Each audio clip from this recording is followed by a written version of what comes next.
I'm out without the kids! Woo! Any parents in? Yeah. One thing I've learned from becoming a father is kids are fucking wankers.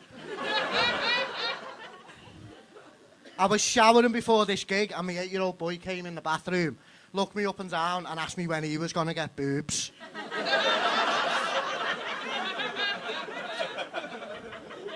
My 5-year-old daughter followed in behind him, asked me why my belly was so big and my willy was disgusting.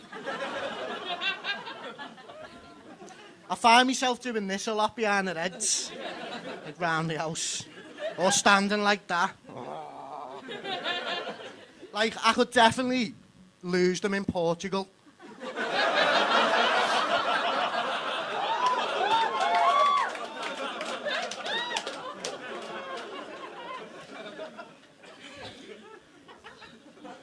She comes up with things like my daughter, she'll ask me, like, she'll go to me, can you guess what song I'm singing? So I'm waiting for it to say, and she goes, no, in me fucking head. I don't know, is it fucking move, bitch, get out the way?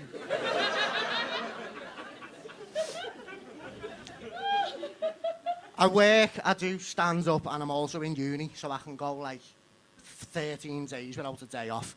And I guarantee you on my day off, she'll run in at like 5:30 in the morning, jump on the bed, like, yay, yay, daddy's off, we can play Barbies all day. And I'm like, yay, yay, I wish I was dead.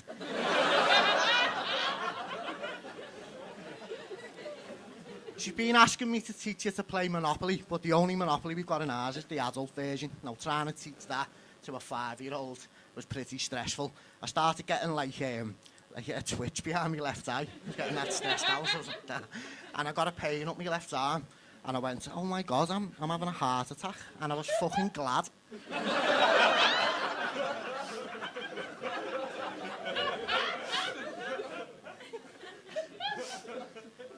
My youngest Bobby, he's 4, and he's got autism.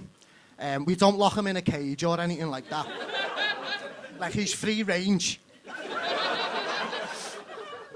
He has some weird behaviours, like he's non-verbal, so he can't communicate using words. So he's recently started, like, sucking people's fingers to communicate and climbing out of his cot as well, so we're getting, like, absolutely no sleep at all.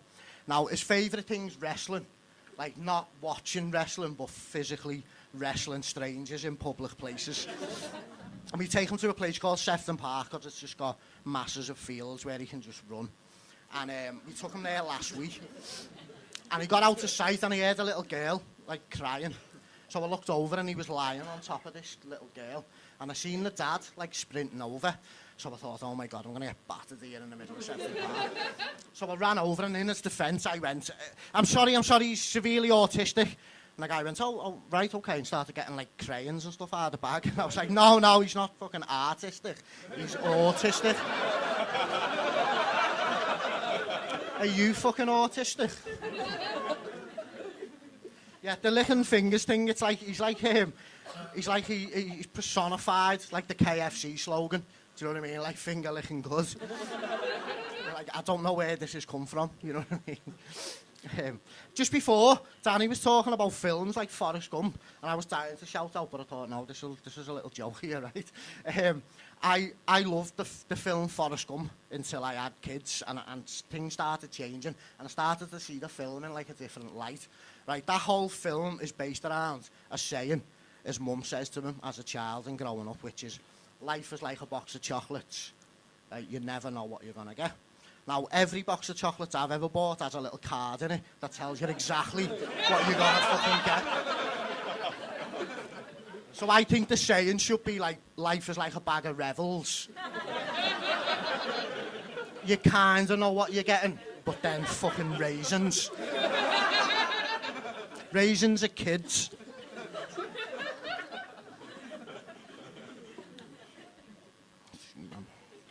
What else have I got for you? Oh yeah, me beard. I know you were all thinking, why hasn't you guys got that beard? I know you weren't. Yeah, it's basically like, it's not for it, like, I'm not a stylish person, as you can fucking tell, right? It's because when I'm clean shaven, I look like a 12-year-old lesbian. Just picture that. Want to play pool, girls? I get ridiculed in my house. I think I'm getting bullied, to be honest. Like, me kids all skip me about my weight, and my girlfriend starts calling me, like, chippy tits. Which I think's bullying. Like, I do think that's bullying, definitely. I know I do a lot of jokes about my kids, but I do love my kids. They're beautiful. Like, I was a very ugly child, right? I know you're thinking, no, you weren't. How's that possible? If you'd have took me to the Neverland Ranch, Michael Jackson would have made me sleep in a separate bed. Like, on the far side of the ranch. I grew up in Anfield. Anyone from Anfield in? No, of course not. Anfield, the best way to describe Anfield growing up for me, it was, I get nostalgic watching Mad Max.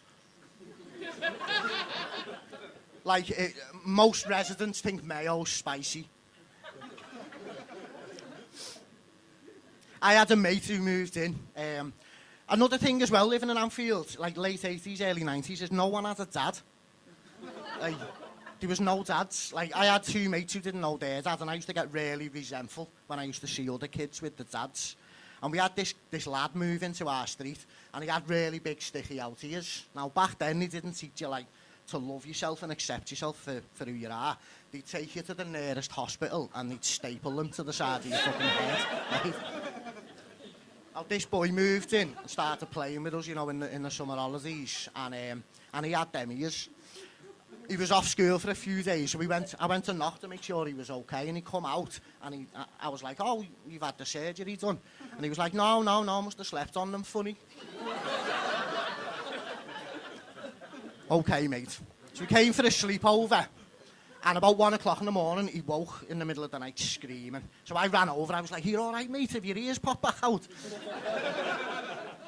He said, no, if I tell you something, you promise not to say anything. So I was like, yeah, what's going on, mate? He said, when my mum goes to work of a night, he said, my dad touches me down there. And I was like, oh my God, you've got a fucking dad? Get out!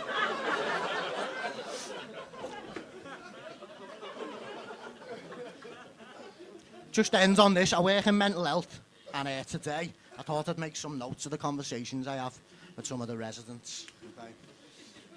So the first one is, all right, Steve. Steve singing to the Beatles. Oh, do you like the Beatles, Steve? Never heard of them. All right, Debbie. All right, Liam, are they new shoes? I've had them for a few months, I bet you were a bastard of a kid.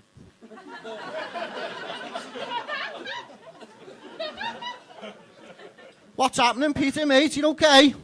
Liam, I hope you get cancer.